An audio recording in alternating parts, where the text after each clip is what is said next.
Har du klikket på den her video, fordi du er jaloux? Eller måske fordi du har en kæreste, der er mega jaloux? Uanset hvad, så er du havnet det rigtige sted. Jeg har prøvet at være i et forhold, hvor jeg var dødelig jaloux. Og selvom jeg prøvede igen og igen at fortælle mig selv, at det var der jo ikke nogen grund til, at jeg skulle holde op, så kunne jeg simpelthen ikke finde ud af, hvad jeg skulle gøre. Jeg ved, hvor svært det kan være, når man står midt i et forhold, der bare gør en vanvittig jaloux. Derfor har jeg besluttet at lave den her video.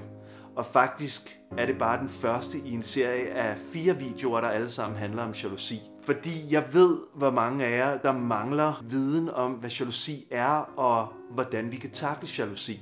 Hvis det er noget, du gerne vil vide mere om, så overvej at abonnere, så du aldrig går glip af de nye videoer, jeg lægger op hver uge. Hvad er jalousi egentlig?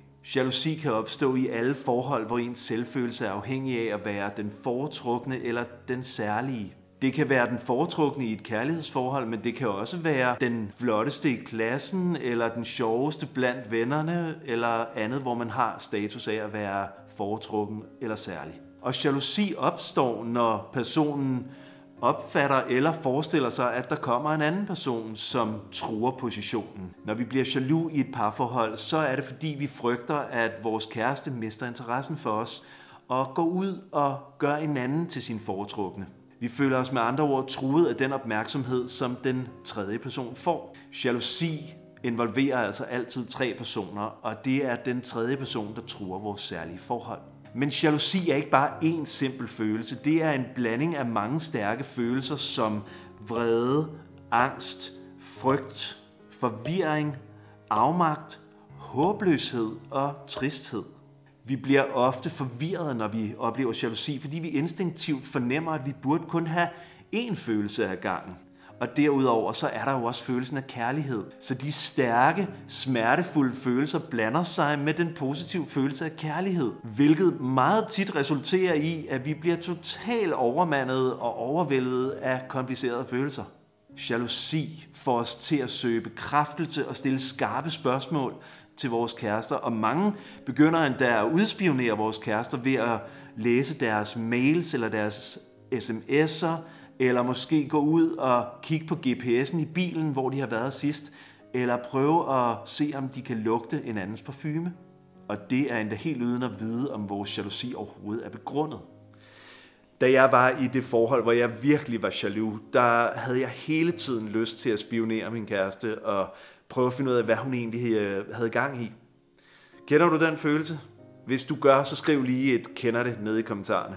Men er jalousi noget, vi lærer, eller er der også en biologisk grund til, at vi bliver jaloux? Evolutionært lader det faktisk til, at der er forskel på mænds og kvinders jalousi. Der er forskning, der peger på, at mænd er mere tilbøjelige til at føle sig jaloux, hvis de får fornemmelsen af utroskab. Og grunden til det er efter sigende, at utroskab sår tvivl om manden er barnets far, altså det biologiske faderskab. Omvendt er kvinder mere tilbøjelige til at mærke jalousi, hvis de oplever følelsesmæssig forbundethed mellem deres partner og en anden kvinde. Hvilket efter sigende skulle handle om en underliggende frygt for, at ressourcer og beskyttelse tages fra kvinden og gives til en anden kvinde. Og den forskel er faktisk også dokumenteret i dag, hvor undersøgelser i Tyskland, Holland og USA viser, at mænd er mere bekymrede for seksuel utroskab, mens kvinder er mere bange for følelsesmæssig utroskab. Interessant nok, så har vi faktisk ikke altid opfattet jalousi sådan, som vi gør i dag. I Europa i middelalderen så man jalousi som en nødvendig og endda en positiv følelse, der var forbundet med ære. Den franske 1200-talsforfatter Andreas Capellanus skrev om jalousi, at kærlighed kan ikke eksistere i et individ, som ikke formår at være jaloux. Og han hævdede også, at mistænksomhed over for ens elskede medfører jalousi og intensiverer derved kærligheden. Og selvom det er en anden tid i dag, så har jeg sådan en fornemmelse af, at mange stadig tænker, at vi virkelig skal vælte sig kærligheden og være jaloux, hvis den skal være rigtig ægte kærlighed. Lad mig lige vide nede i kommentarerne, om det bare er mig, der tror, det er sådan, eller om der er flere, der genkender det. Hvor jalousi i middelalderen altså var en indikator på stor kærlighed, så opfattede man i 1800-tallet omvendt jalousi som noget, der i den grad forstyrrede harmonien i hjemmet. Den tid værdsatte ikke ære og stor kærlighed, men hjemlig ro og evnen til at holde stærke følelser nede. I dag oplever vi i Danmark og Nordeuropas jalousi som noget, vi bør skamme os over, og de fleste prøver at skjule det, hvis de mærker det.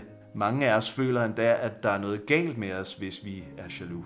Jalousi i dag er altså hverken en indikator på stor kærlighed som i middelalderen, eller et forstyrrende element, sådan som det var i 1800-tallet. Det er i stedet blevet en indikator på skam og vores manglende evne til at kunne stole på andre og til at kunne kontrollere os selv.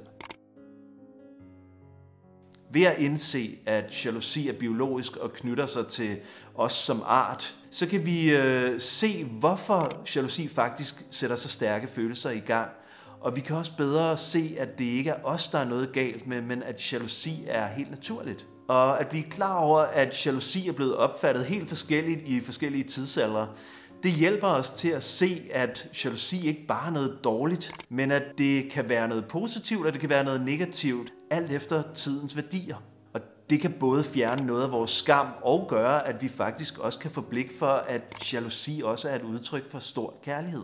Konklusionen er, at vi kan ikke være immune over for jalousi. Heldigvis så kan vi selv være med til at bestemme, hvordan vi reagerer på den, og hvordan vi forstår den. Klik på like-knappen, hvis du har kunne bruge den her video til noget. Og hvis du er interesseret i at vide mere om jalousi og hvordan du takler den, så husk at abonnere. Og husk også at se næste video i den her serie, hvor jeg forklarer de 3 grunde til, at vi bliver jaloux. Vi ses.